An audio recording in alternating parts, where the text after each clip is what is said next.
All right, so we've got this whole pile of stuff about making the most of every day. Yeah. And it's like personal stories, right? Like what people have gone through, but then there's stuff about historical figures and Hmm. advice on like success and fulfillment and all that. Yeah. So I guess our mission, if you choose to accept it, is to kind of pull out the key takeaways from all of this and see what we learn, right? Hmm. Maybe find a few surprises along the way. I think it's really interesting looking at all this, all these different sources, is how much they all come back to the same basic idea. Okay. This idea of today. Interesting. That today is really what it's all about. Yeah. And our main source here, Today Matters, they start off with this really clever thing, bringing us back to, like, childhood, right? Mhm. With that book, Alexander and the Terrible, Horrible, No Good, Very Bad Day, Oh, yeah. where it's just like everything goes wrong for this poor kid, I remember that one. We've all had those days. Absolutely. Yeah, where it's like the universe is against you. Yeah. But, the author's point is that instead of just letting those days, like, take you over, we got to remember that today is the only time we actually have any control. I love how they call out those commie ideas about success, Like it's all just luck or Ugh. waiting for the perfect moment, or it's all about who you know. Yeah, yeah. And it's not about that. It's about, taking action. It's about recognizing, I think, that what we do today, that builds our future, right? Mhm. It's not just sitting around. Right, exactly. And that kind of goes with another thing the author says about how we think about the past. Okay. Not just being stuck in regret, but using it to grow. So easy to get caught up in that, right? Like, what if I had done this? Or I used to be so good at that Yeah. kind of thinking. Yeah, totally. And the author brings up Oscar Wilde, Interesting. who had like all this potential, but seemed to get stuck in that regret cycle. That's a good example because you think of someone like that, so talented, Yeah. and to think that they could get tripped up like that. Yeah. It's a reminder that dwelling on the past can be paralyzing. Mm-hmm. We got to use those experiences, good and bad, to learn and move forward. Okay, so to help us actually make the most of today, the author lays out this framework, the Daily Dozen. Yeah, 12 areas to focus on. 12. Wow. Okay, so do we have to be crushing it in all 12 every single day? Well, no, not exactly. Okay. It's not really a checklist or anything. Hey, guys. It's more, I think, about recognizing how these areas all connect, and how even little efforts, done consistently can add up over time. So building a foundation, not being perfect. Exactly. Yeah. That makes sense. And he has this great story, the author, about his habit of collecting quotes for 40 years. Wow. That might sound kind of, I don't know, boring. Yeah. But he's built up this treasure trove of wisdom that he uses all the time. So those little things done consistently, they can really pay off, huh? Absolutely. Yeah. It shows the power of discipline. Now, of all those 12 areas, he talks a lot about attitude. And he's adamant that attitude is a choice. Yeah. Not just a personality trait you're stuck with. And there's a lot of research on that, right? Oh, absolutely. Like in psychology, how our thoughts shape how we feel and act. Yeah. Cognitive behavioral therapy, for example. Exactly. It's about changing those thought patterns. So it's deeper than just putting on a happy face. Right. It's about choosing how we see things, even when things are tough. That's a powerful idea. And the author tells this story from when he was young, where this really hit him. Uh-huh. It shaped his whole approach to life. Okay. It's about being proactive, not reactive. Choosing to focus on the positive. Exactly. He also talks about how attitude affects other people. Right. It's not just a personal thing. He mentions Dr. Phil's idea of being there for you first. Taking care of yourself so you can be there for others. Yeah, and then he uses this idea of purifiers versus polluters. Oh, I like that. Yeah, like a purifier, even when things are hard, they filter out the negativity. And they kind of project this positive energy. Okay, so thinking about this choosing our attitude thing. Yeah. It's powerful, but can we really be positive all the time? What about when, life throws you a curveball? It's not about pretending everything's perfect, right? Okay. It's about recognizing that we have a choice in how we react. Even when things are really tough. Yeah, even then. Okay, so that kind of goes with this idea he talks about, taking ownership of your happiness. Yeah, he tells this story about asking his wife what makes her happy. Uh-huh.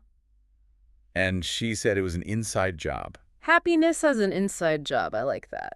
What it means is that while things around us can affect our mood, our happiness really comes from within, Yeah. our thoughts, beliefs, attitudes. So it's not waiting for things to happen to make us happy, Right. but choosing to be happy no matter what's going on. Exactly. He then brings up Lance Armstrong, the cyclist, as this example of resilience, Yeah. right? Yeah. Even with cancer, he wouldn't give up. He didn't just have, like, blind optimism, though. He chose to see his situation as a challenge to overcome, a chance to grow. It's amazing how he used that to fight his illness and achieve those incredible things in cycling. Yeah, incredible. Okay, so from attitude, he moves into another part of the Daily Dozen, priorities. And he's pretty clear time is more valuable than money. Yeah, because once time's gone, it's gone. We Right. can always make more money. True. And he uses this quote to really drive home the importance of focusing on what matters. Let's hear it. Devoting a little of yourself to everything means committing a great deal of yourself to nothing. Ooh, that's a good one. Right. It's so easy to get pulled in a million directions, but if we're not careful, Yeah. we end up doing a little bit of everything and nothing really well. Exactly. That's why prioritizing is so important. Okay, how do we do that? Well, the author has these 3 questions he uses to guide his priorities. Okay, here we go. The first one is, what is required of me? So, like, thinking about our responsibilities. Right. What we absolutely have to do. Then what? What gives me the greatest return? Okay, so figuring out what actions will actually get results. Exactly. Making the most of our efforts. Love it. And the last one. What gives me the greatest reward? Ooh. So this is where our passions come in. Yeah. What brings us satisfaction and joy? Finding that balance between, like, what we have to do, what's effective, and what we love. Exactly. I like how those questions really push us to be intentional. Yeah. Deliberate about our choices. But are there times when, like, being flexible is more important than sticking rigidly to those priorities? Oh, for sure. Flexibility is important. Okay. But I think the author's point is that without a clear idea of what our priorities are, Great. we can get distracted by all sorts of things. And end up neglecting what truly matters. Exactly. It's about knowing when to say yes and when to say no. Absolutely. So that brings us to, I guess, making sure our priorities line up with our strengths, right? Oh, absolutely. Using those strengths to our advantage. And the author tells the story of Pat Summitt, the legendary basketball coach, Yeah. Incredible coach. and how her passion for the game from a young age set her up for all her success. It really shows how starting early and focusing on what you're good at can make all the difference. He also quotes William Gladstone. Oh, yeah. What do you say? Choose the best from the things that we can do well. Right, because we might be able to do a lot of things, Mhm. but we'll really excel when we focus on what we're naturally good at. So we've covered attitude and priorities from the Daily Dozen. Yeah, 2 down, 10 to go. What's next on this journey of intentional living? Well, from here, he takes us into the realm of family, Okay. acknowledging that families can be both this incredible source of strength and, at times, a source of some serious challenges. He starts with this funny anecdote about Mark Twain and his family tree. Oh, yeah. What was that? He traced it back and then wanted to keep it a secret. Huh? I bet we all have some family stories we'd rather not share. Probably. Yeah. But the author's point is about the importance of those positive memories Right. and having a loving home environment. Yeah, those early experiences shape who we become. And he talks about how connected families are, It's true. Like how our relationships with our parents, especially our parents. yeah, can really affect us even as adults. So it's not just warm, fuzzy feelings, right? It's recognizing how powerful family is. Yeah, how much it influences who we are and how we interact with the world. So true. Then he talks about his own choice to make family a priority. Mm-hmm. And he didn't just say it, he actually did things to make it happen. Okay, like what? Protecting his day off, budgeting for quality time together. Wow, so making it real. Exactly. This reminds me of, growing up, we always had Sunday night pancakes. Nothing fancy, but it was our time to connect. Yeah, there's little rituals. Exactly. And even now, that smell brings back all those good feelings. It's those shared experiences, those traditions that really bond a family together. And speaking of bonding, the author goes on to define his own, philosophy of family. Okay, what's his take? He focuses on 5 key elements: Lay him on me. commitment to God, continual growth, common experiences, confidence, and contributions to life. What's a pretty solid foundation? Yeah, it shows how important it is to have that shared foundation to guide decisions and create a sense of unity. It makes sense. Okay, so from family, it's a natural transition to relationships in general. Broadening the scope a bit. Exactly. And he starts with this memory from college, where his psych professor said that having one true friend makes you lucky. Really? And having two is, like, super rare. Wow, that's surprising. I know, right? He thought everyone had tons of friends. Yeah, you just assume. But it made him think about how much goes into a real deep friendship. It's about quality, not just quantity. Exactly. And that reminds me of Dale Carnegie's advice. In order to make friends, one must first be friendly. Oh, I love that. It's simple, but it's true. It's about taking the initiative. Being the one to reach out. Okay, so the author talks about this depositing goodwill thing. Yeah, what's your take on that? Doesn't that sound a bit, I don't know, transactional, like keeping score? Yeah, I see what you mean. How do we make sure it's genuine, you know? I think it's about going beyond just surface-level interactions Okay. and actually looking for ways to make a difference in people's lives. Like being truly interested in them. Right. Listening to them, supporting them, encouraging them. Giving without expecting anything in return. Exactly. So it's about that genuine desire to connect. Yeah, not manipulation. And he also talks about prioritizing relationships, right? Yeah, of course. Got to make time for those who matter. Starting with family. The foundation. And then expanding outward. It's about being intentional with our time and energy like we talked about before. Recognizing that relationships need attention. Yeah, they need nurturing. Okay, so then he brings up this topic that can be kind of tricky. Generosity. And he goes beyond just money, right? Challenging us to think about how generous we are in all areas of life. I like that. And he uses these contrasting examples. J. Paul Getty. Oh, the oil tycoon. Yeah, who was super wealthy, but known for being stingy. Wow. And then his son, J. Paul Getty Jr., who was more philanthropic. Interesting contrast. It shows how generosity isn't about how much you have, but about your willingness to give. Matter of the heart. He also tells a story about when he was struggling and how his brother's generosity really helped him. So it's personal for him. Yeah, it shaped his belief that it's not about the amount, but about the spirit behind it. Giving what you can. Exactly. And he reminds us that generosity can go beyond money. Right. It's about our time, our skills, our words of encouragement, even forgiveness. It's about adding value to other people's lives. And I think that's a really important point, that we all have something to give. Absolutely. No matter our income or anything. And those little acts of kindness, they can mean the world. Totally. Okay, so speaking of acting in line with our values, he then talks about the importance of values themselves. Yeah, those guiding principles. He mentions reading Spiritual Leadership by J. Oswald Sanders. Okay. And how it affected his own commitment to leading based on values. Powerful stuff. And he tells the story about having to choose between speaking at a conference and meeting President Bush. Oh, wow. Tough choice. It was a hard decision, but he stuck with his commitment to the conference. Even though it meant maybe missing out on a big opportunity. Yeah, but isn't there a time for being flexible with our values, you know? That's a good point. Like, what if that meeting could have led to something really important?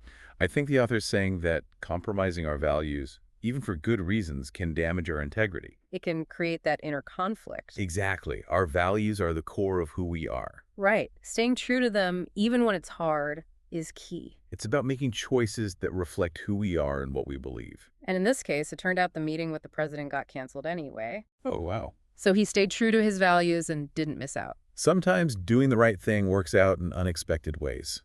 It really does. Okay, so moving on from values, he transitions to growth.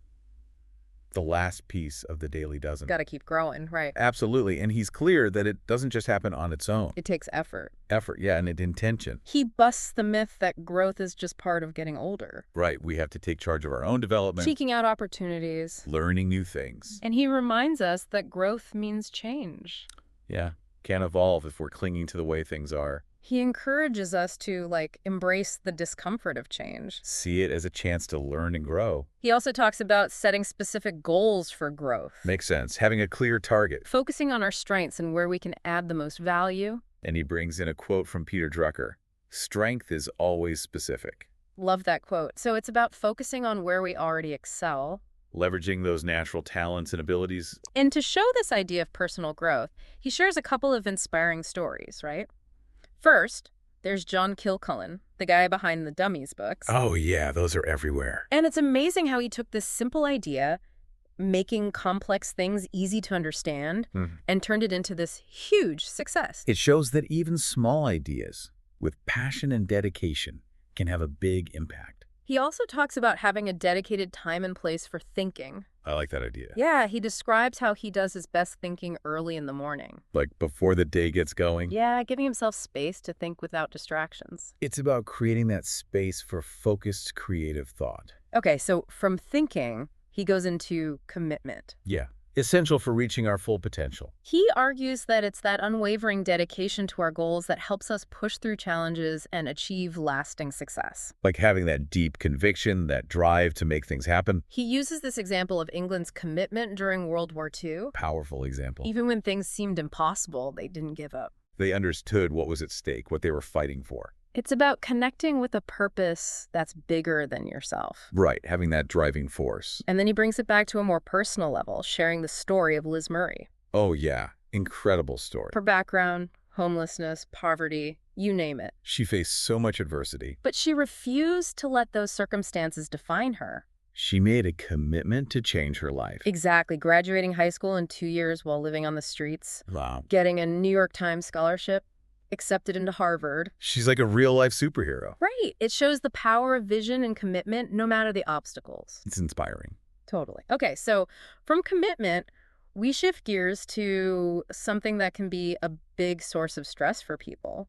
Finances. Yeah, money matters. He acknowledges that financial struggles are real for a lot of folks. It's a big concern for many. Talking about rising bankruptcy rates. And people living paycheck to paycheck. It's tough out there for a lot of people. He also challenges that idea that money equals happiness, though. Yeah, that's a common misconception. He cites studies showing that even with more wealth, people aren't necessarily happier. And he quotes Seneca, that Roman philosopher. Oh, yeah. What do you say?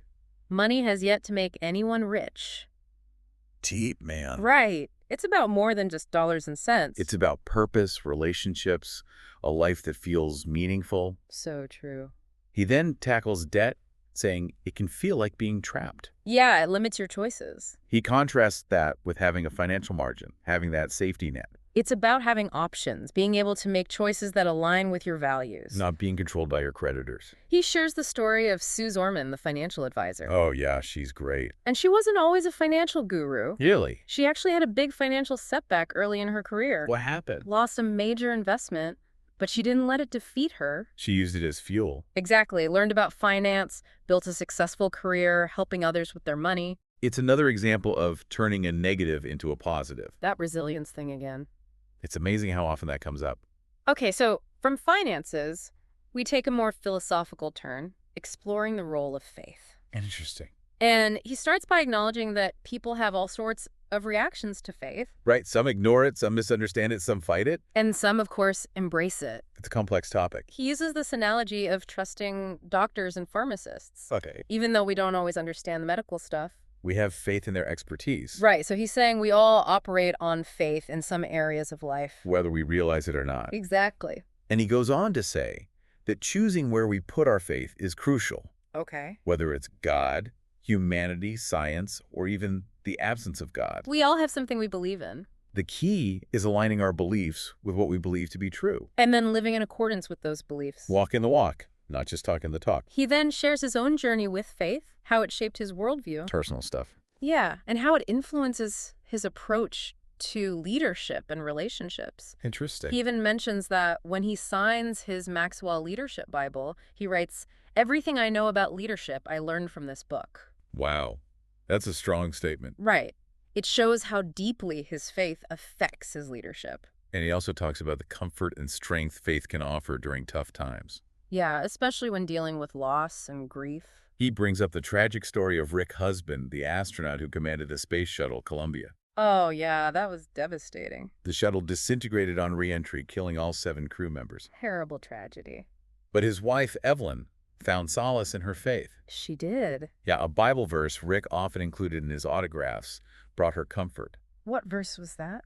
Trust in the Lord with all your heart and lean not on your own understanding. In all your ways acknowledge him, and he will make your paths straight. It's amazing how faith can provide that kind of strength and guidance, even amidst such sorrow. It's about finding meaning in the face of tragedy. So from faith, he shifts to the importance of building solid relationships. Back to connections. And he kicks it off with this bold statement. What's that? All things being equal, the likable person wins. But all things not being equal, the likable person still wins. He's not mincing words. Right. It's a powerful statement about how important it is to be likable. To be someone people want to connect with. And he goes on to talk about what happens when you're not likable. Right. You miss out on support, encouragement, those genuine connections. It's like your victories are less meaningful without people to celebrate with. And your struggles feel heavier without anyone to lean on. So how do we become more likable? Well, he shares some insights from his own life, like reading Dale Carnegie's How to Win Friends and Influence People. Classic. And a college professor who really challenged his thinking about friendship. These experiences made him decide to be more proactive about building relationships. Yeah, taking the initiative instead of waiting for others to come to him. And he emphasizes the importance of understanding people's needs. Meeting them where they are. Right, and he gives some great examples. Like what? If someone's insecure, give them confidence. Okay. If they want to feel special, give them sincere compliments. Makes sense. If they're looking for a better future, show them hope. Powerful stuff. If they need to be understood, really listen. Active listening. If they're selfish, address their needs first. Interesting approach. If they're down, encourage them. Being that positive force. And if they want success, help them win. That's a great roadmap for building stronger relationships. It all starts with understanding and empathy. He also talks about his habit of depositing goodwill daily. Yeah, that's an interesting concept. It's about going beyond those surface-level interactions Okay. and looking for ways to add value to people's lives. So can you give some examples of what that looks like in practice? Oh, sure. It could be something as simple as sending a thoughtful text Okay. or offering a word of encouragement, doing a small favor for someone. Little things can make a big difference. Exactly. It's about brightening someone's day, strengthening the connection, So being proactive in our relationships. instead of just being passive. And he reminds us that relationships take effort. Got to nurture those connections. Being mindful of where we invest our time and energy. Right, making sure those closest to us get the attention they deserve. And then he brings up this common pitfall in relationships, Like that? offering unsolicited criticism or advice. Oh, yeah. We've all been there. Right. Sometimes you just want to fix things or offer solutions, even when people don't ask for it. He suggests that a better approach is to focus on the positive, Okay. to look for the good in people and offer encouragement. I like that. He calls it the 101% principle. What's that? Finding that 1% you admire in someone and giving them 100% encouragement for it. So being an encourager instead of a critic. It's about shifting the dynamic to be more positive and supportive. He then reflects on his own relationships, expressing gratitude for the connections he's made over the years. The people who've touched his life. Yeah, and he shares a really touching story about his relationship with Bill Bright, the founder of Campus Crusade for Christ. Oh, wow. Bright became a mentor and friend to him. A guiding force. And he describes this moment when he was feeling overwhelmed by leadership. Heavy is the head that wears the crown. And Bright invited him to kneel and pray together for strength. That's beautiful. It's such a powerful gesture of support. And later, he had the chance to honor Bright with a Lifetime Achievement Award. That's wonderful. It was shortly before Bright passed away. Oh, wow. And he read this heartfelt letter during the ceremony. What did he say? He talked about how much Bright had impacted his life, all the ways he'd been there for him. It's a testament to the power of mentorship, right? Absolutely, and to the lasting impact we can have on others when we invest in them. It's not just about money or success. It's about those genuine connections. Exactly, leaving a positive mark on the world through our relationships. Okay, so speaking of generosity, the author circles back to that topic. Generosity 2.0. Right. And he challenges us with this question. Hit me with it. If your income doubled overnight, how much money would you give away? Ooh, that's a good one. It really makes you think. It forces us to confront our priorities, what we truly value. It's easy to be generous in theory, but when faced with a concrete scenario, our true colors show.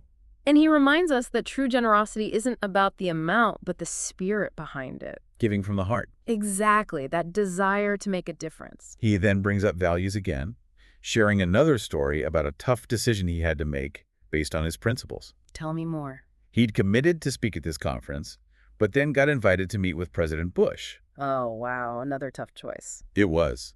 But he decided to honor his commitment to the conference. Even though it meant potentially missing a big opportunity. Right, but as we talked about before, the meeting got canceled anyway. It's like sometimes doing the right thing has these unexpected benefits. Karma? Maybe. Maybe. And from there, he circles back to personal growth. Gotta keep learning and growing. He stresses that it doesn't happen automatically. Right, we have to put in the effort. Conscious effort, being willing to change, committing to lifelong learning. He encourages us to set specific goals, focusing on our strengths. And he brings back that Peter Drucker quote, "Strength is always specific." Love that quote. It's about maximizing what we're already good at. And he shares a story about Richard Carr.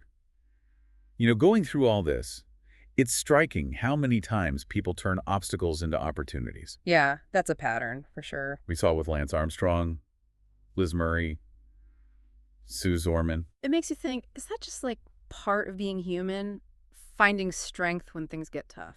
Maybe. There's definitely a resilience that comes out when we're pushed. And the author seems to say it's partly about mindset, choosing to see challenges as chances to grow. Yeah, not getting stuck in that victim mentality. He uses a really interesting example from the business world. Okay, what's that? The story of those dummies books. Oh, yeah, the ones that explain everything. So the founder, John Kilcullen, he overhears someone joking about needing a DOS for Dummies book, right? Back when DOS was a thing. Exactly. And most people would just laughed it off. But he saw a need Right. for simple explanations in a world getting more and more complex. And he didn't just think about it, he went for it. Turned it into a massive success. So many titles now, millions of copies sold. It shows the difference between having ideas and actually doing something with them. It's about taking that leap, stepping outside your comfort zone. And putting in the work to make it happen. Okay, so enough dreaming, time for doing. Exactly. And speaking of action, the author then talks about thinking. Okay, but don't we think all the time? He's talking about intentional, focused thinking, the kind that leads to breakthroughs. He says it's crucial to have a specific time and place for this. Like creating a ritual. And he shares that he does his best thinking early in the morning, often waking up before sunrise to write down ideas. It's about finding that quiet space before the world demands your attention. In our world, always connected, always on, that's so important. It's like giving your mind permission to roam free, to explore ideas without interruption. To really think deeply, we need that quiet reflection time. And the author says we should experiment. Find what works for each of us. We all have different rhythms. Some people are morning people, others are night owls. The key is to create a routine that allows you to tap into your creativity and solve problems with a clear head.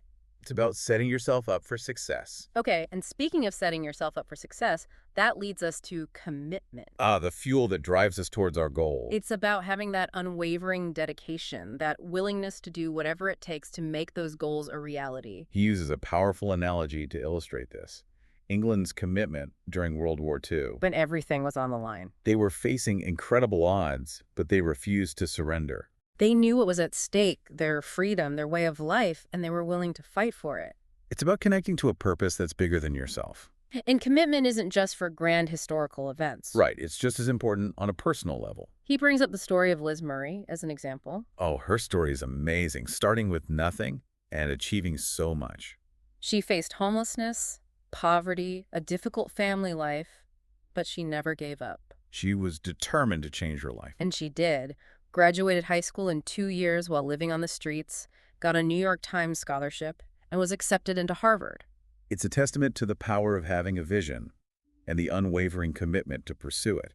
It's proof that we're not limited by our circumstances. Right, we all have that potential for greatness within us. Okay, so from commitment, we move to a topic that can be a bit stressful for a lot of people: finances. Yeah, the money talk. The author acknowledges that finances are a real struggle for many, talking about those rising bankruptcy rates and how many people live paycheck to paycheck. It's a tough reality for a lot of folks. But he also challenges that idea that money equals happiness, right?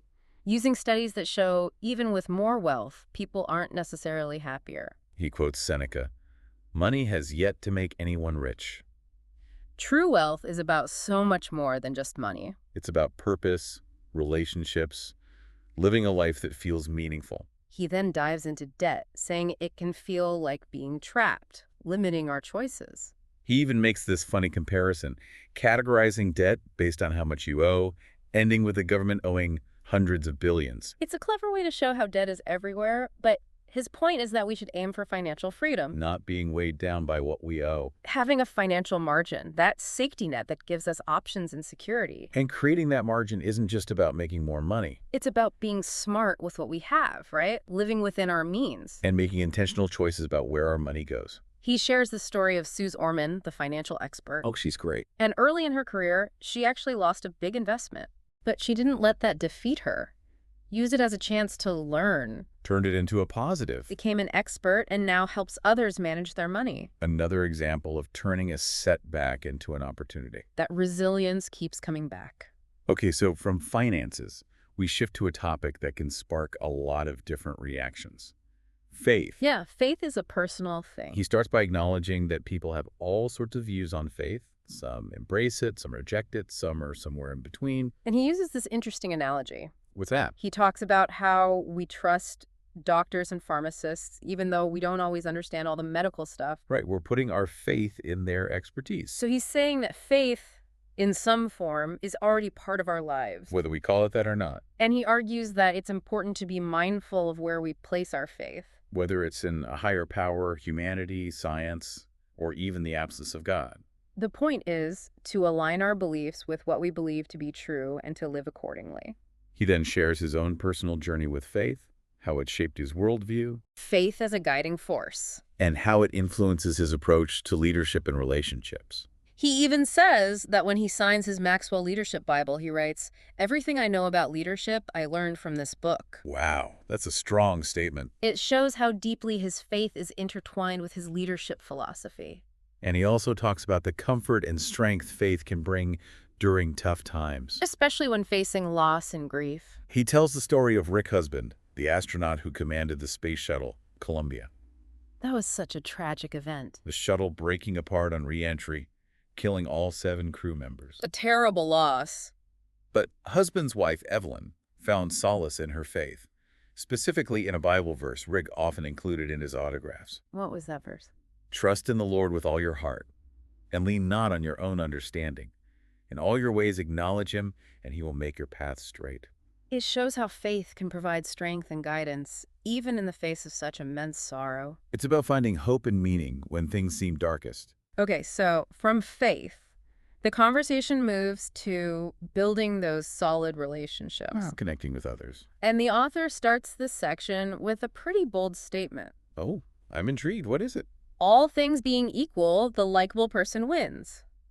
But all things not being equal, the likable person still wins. So likability is a trump card, even when the odds are stacked against you. That's what he's saying, yeah. I can see that. Relationships can open so many doors. And he goes on to talk about what happens when you're not likable. Like you miss out on support, genuine connections, encouragement when you need it most. Your successes might feel empty without people to share them with, and your struggles might feel overwhelming without anyone to help you carry the load. That's a good point. We're social creatures. We need those connections. So how do we become more likable?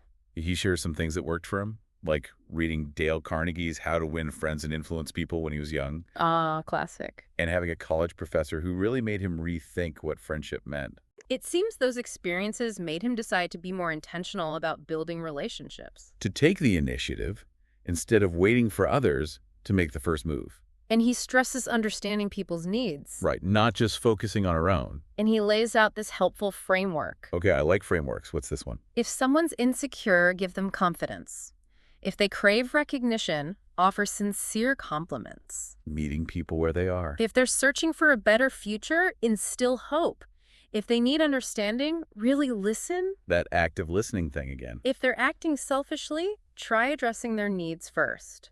If they're feeling down, offer encouragement. It's about being a source of positivity. And if they want success, help them win. It's a powerful approach to building stronger, more genuine connections. He also emphasizes the importance of what he calls depositing goodwill into relationships. It's about going beyond those surface-level interactions. And actually taking the time to add value to other people's lives. Not because you expect something in return, but because you genuinely care. And he reminds us that relationships need nurturing. They don't just thrive on autopilot. Got to make the effort, prioritize those connections. He then talks about this common mistake people make in relationships, offering unsolicited criticism or advice. Oh, yeah, I've definitely been guilty of that. It's tempting to try and fix things or tell people what to do even when they don't ask for it.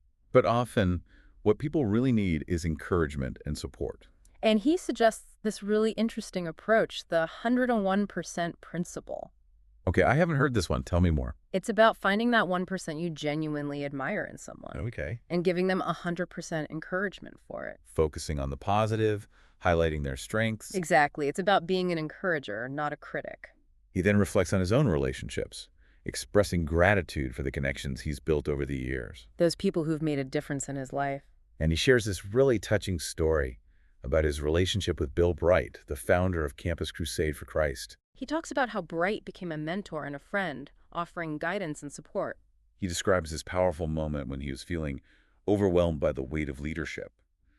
And Bright invited him to kneel and pray with him. That's a beautiful gesture. It shows the depth of their connection, that willingness to be vulnerable and support each other. And later, he had the opportunity to present Bright with a Lifetime Achievement Award. That's amazing. It was shortly before Bright passed away, and he read this heartfelt letter during the ceremony, talking about how much Bright had impacted his life. It's a testament to the power of mentorship, the lasting legacy we create when we invest in others. It's about more than just success or achievements. It's about those genuine connections that enrich our lives. So we've covered a lot of ground in this deep dive, exploring the interconnectedness of attitude, priorities, family, relationships, generosity, faith, and growth. And it seems that the key takeaway is intentionality. Approaching life with a sense of purpose. Making conscious choices that align with our values. And actively nurturing those areas that bring us joy and fulfillment. The author challenges us to think about how we can weave these threads together in our own lives. To create a life that's not only successful, but also deeply meaningful. It's about recognizing the power we have to shape our own destinies. And to make a positive impact on the world. As we move to the final part of our deep dive, we'll explore some practical insights and strategies for making the most of each day. It's amazing how all these ideas connect, Personal growth, relationships, living with purpose, it's like a web. Yeah, each piece supports the others. And as we wrap up this deep dive, I think it's important to talk about change, embracing change. The author really pushes back on that idea that growth just happens naturally as we get older. Right, like we magically become wiser just by living longer. He says true growth takes conscious effort. We have to be willing to step outside our comfort zones to keep learning and evolving. And he encourages us to see change not as something scary, but as a chance to become better versions of ourselves. To learn new things, gain new perspectives. And he talks about setting specific goals for growth, focusing on our strengths. Using what we're already good at to our advantage. He brings up Peter Drucker's quote again, "Strength is always specific." It's about honing those skills and talents that make us unique. And to drive this point home, he shares the story of Richard Carmona, who became the Surgeon General of the United States. Oh, yeah, I remember hearing about him. His path to that position was anything but straightforward. He had a tough upbringing, right? He faced a lot of challenges early on, but he was determined to succeed. And he did, through hard work, dedication, and a belief in himself. His story is a reminder that we're not defined by our circumstances. We can achieve incredible things if we set our minds to it and keep pushing forward. It's about realizing that each of us has something special to offer the world. And embracing that journey of personal growth, knowing it's a lifelong process. It's about constantly striving to be the best version of ourselves. So, as we bring this deep dive to a close, I keep coming back to this theme of intentionality. Yeah, that seems to be the thread that ties everything together. Living our lives with purpose, making choices that reflect what we truly value. Actively pursuing those things that bring us joy and fulfillment. The Daily Dozen, with all its elements, is a roadmap for that kind of intentional living. And all those stories, those personal anecdotes, they show that even small actions done consistently can have a big impact. It's not about grand gestures. It's about those daily choices that shape who we become. So we leave you with some questions to consider. Okay, let's hear them. What are those hidden talents within you, waiting to be unleashed? What small step can you take today to move toward your goals? How can you live with more intention, creating a life of purpose and meaning? These are powerful questions to reflect on. We hope you found some valuable insights and inspiration from this deep dive. Thanks for joining us on this journey of exploration. And remember, keep learning, keep growing, and keep making each day count.